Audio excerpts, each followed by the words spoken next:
আসসালামু আলাইকুম। যে যেখান থেকে দেখতে পারতেছেন ভাই সবাইকে সালাম জানাই। তো আবারও আপনাদের মাঝে আসছি, আবারও একটা জীবনের গল্প নিয়ে। তো যে যেখান থেকে দেখতেছেন বেশি বেশি করে আমার জন্য দোয়া করেন, আর আমার মনের মানুষটাকে তাড়াতাড়ি আমার কাছে পাঠিয়ে দিন। তো আমি যেখানেই বলবো, ও যে যেখানেই থাকুক না কেন, ও এই ভিডিওর মাধ্যমে ও যদি তারপরও আমার কাছে না আসে তো আমার কিচ্ছু করার নাই। আজও বসে আছি, আজকে 5-6 থেকে বছরটা এখনও তার অপেক্ষায় আছি। তবে আমি তাকে ফোন দিই, সে আমার সিমে ব্লক করা, আমার সমস্ত কিছুতে আমার সাথে ব্লক করছে। তো আমি কি এমন কাজ করছি? আমার টাকাগুলো খাইতে খুব মজাই লাগছিল তখন দেখতে। তো এখনও তো টাকা ইনকাম করে পাহাড় দিছি, এখন এসে নিবা না? তো আসো নিয়ে যাও, এখনও তোমার জন্য টাকা ইনকাম করে বস্তা বানাই ঠিক দিছি।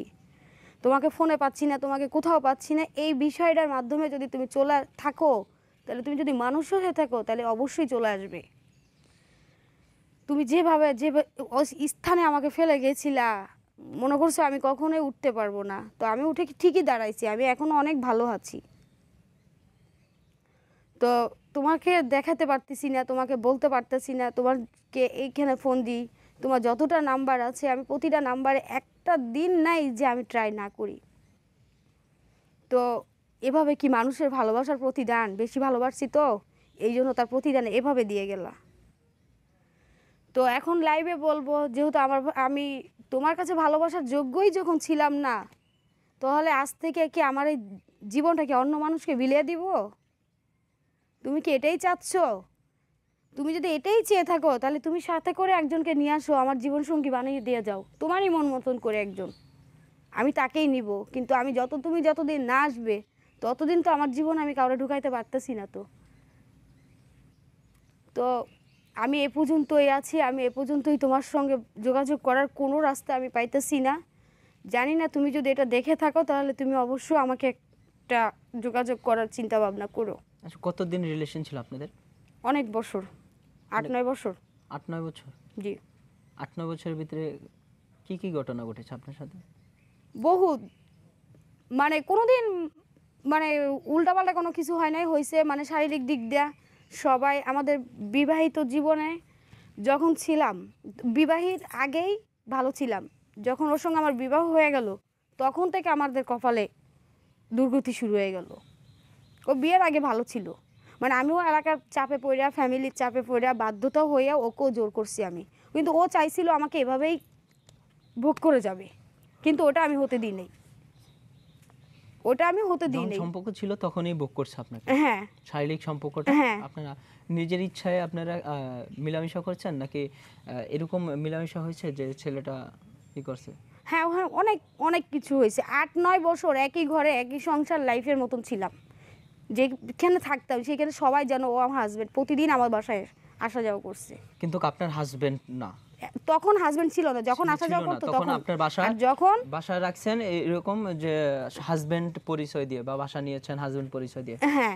এইটা করার কি ঠিক হয়েছে আপনাদের? আমি যে ভালোবাসতাম, আমি ভালোবাসতাম। এই যে 8-9 বছর আপনাকে বুক করছে একটা মেয়ে, 8-9 বছর যদি একটা ছেলে বুক করে, আর কি থাকে তার দেহে? না, আমি তো আমার সম্মান বাঁচাতে হবে। আমি ওর কাছে কিছু না থাকুক, আমি এলাকাবাসীর কাছে তো মুখ দেখাতে পারছি না। আপনি এটা ও যদি চলে যায়, ও যদি কখনো চলে যায়, আমি মানে অন্ধবিশ্বাসে সারা জীবনের মতন আমার নিজের কাছে নিজে ছোট লাগছে। এই যে কাবিন যখন থেকে করছে 2 মাস ভালো ছিলাম, তারই পর থেকেই যত ঝড় ঝাপট শুরু হয়েছে। কি হয়েছে, বা কাবিন করার পরে কেন জ্বর শুরু হলো?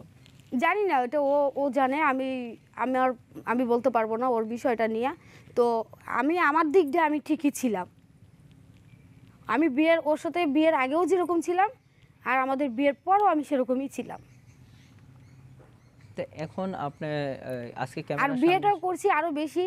আমি ওকে অনেক টাকা পয়সা আমি আমার ভাই ব্রাদের কাছ থেকে আমি এনে দিছিলাম, যে আমি যে কখনো ভবিষ্যতে আমি ভাই ব্রাদের কাছ থেকে যে আদায় করে দিব, কোনো একটা ডকুমেন্ট থাকবে। আমি যে ওর ফ্যামিলি, হ্যাঁ ঠিক আছে আমার রিলেশন হয়েছে, আমার সাথে আমার জীবনের সাথে নাই জড়াইলাম, কিন্তু এই টাকাগুলো আমি কিভাবে আদায় করবো ওর থেকে? মানুষ যখন আমাকে একটা প্রশ্ন করবে, তুমি এই ছেলেটাকে এত টাকা দিছো কেন, তোমার কি হয়, তখন আমি প্রশ্নের উত্তর কোথায় দিব? বলেন, আমার এই কথার উত্তর দেন, আমি কি বলবো? আর এখন তো কাবিন হয়ে গেছে, এখন তো বলতে তো পারবো যে আমার স্বামীকে দিছি আমি। আচ্ছা, তোমার যখন আপনি যখন কাবিন হওয়ার পরে আপনার এরকম কি সৃষ্টি হলো যেন বিয়ের পরেই আপনাদের ফাটন ধরা শুরু হলো? হ্যাঁ, বিয়ের বা পর ওই আপনি যে কি লাস্টে এটা কি এরকম ছিল? আবারও টাকা চাইছিল আমার থেকে, টাকা চাইছিল? আবারও টাকা চাইছিল। তো আমি আবার ওকে একটা রং কথা বলছি, টাকা কয় বস্তা কামাই করে তুইছিস আমার কাছে, এই তুই ভাষা ছাড়ছিলাম। এই কথার পরেই চেঞ্জ হয়ে গেছে? হ্যাঁ, যে আগে যেটা দিছি সেটাই তুমি দাও না, তা আমার কাছে কি টাকা ইনকাম করে বস্তা ভরে থুয়ে দিছ? এ মানে থুয়ে দিছ এটা বলি নাই, তুই থুয়ে দিছস, এমনি কইছিলাম। স্বামী স্ত্রীর ভিতরে একটু এটা হয়ে যায় কিছু সময়। তারপর থেকেই তার সে উদাহ। তার আপনার সাথে মিলামিশা আমার সাথে কোনো এখন যোগাযোগ কত বছর হলো যে সংসার আপনারা করতেছেন না? বিয়ে ছাড়াই মনে করেন 7-8 বছর। বুক করেছো আপনাকে? হ্যাঁ, আচ্ছা, এখন বিয়ে হয়েছে কত বছর হয়েছে? ছাড়াছাড়ি হলো কত বছর? 6 বছর চলতেছে। ছাড়াছাড়ি হয়েছে না এখনো ওইভাবে আছে? না, ডিভোর্স হয় নাই আমাদের ভিতরে। এখনো ডিপোজিট? না, এখনো ডিভোর্স হয় আপনি কি নাই। আইনের আওতা নিয়েছেন? না, আমি কোনো কিছু না। যে মানুষকে ভালোবাসি সেই মানুষকে দিয়ে অপমান করাবো কি করে?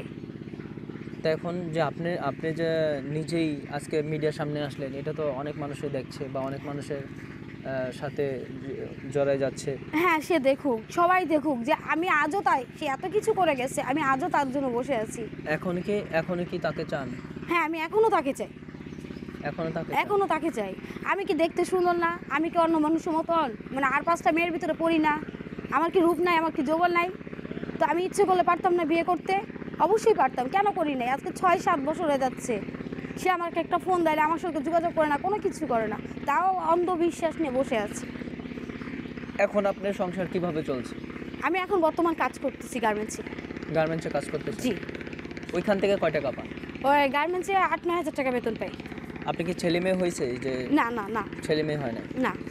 এখন আপনি এইভাবেই গার্মেন্টসে কাজ করছেন? জি।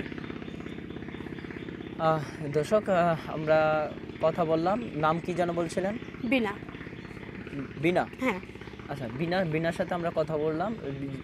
বিনার যেই জীবন গল্পটা শেয়ার করলো যে একটা ছেলে কিভাবে সম্পর্ক করে 8-9 বছর তাকে বুক করে বিয়ের পরে তাকে ছেড়ে যায়।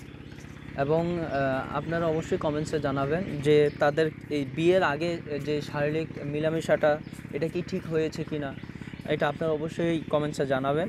এবং কি এখন কি তার স্বামী তাকে গ্রহণ করার উচিত কি না সেটাও কমেন্টসে জানাবেন।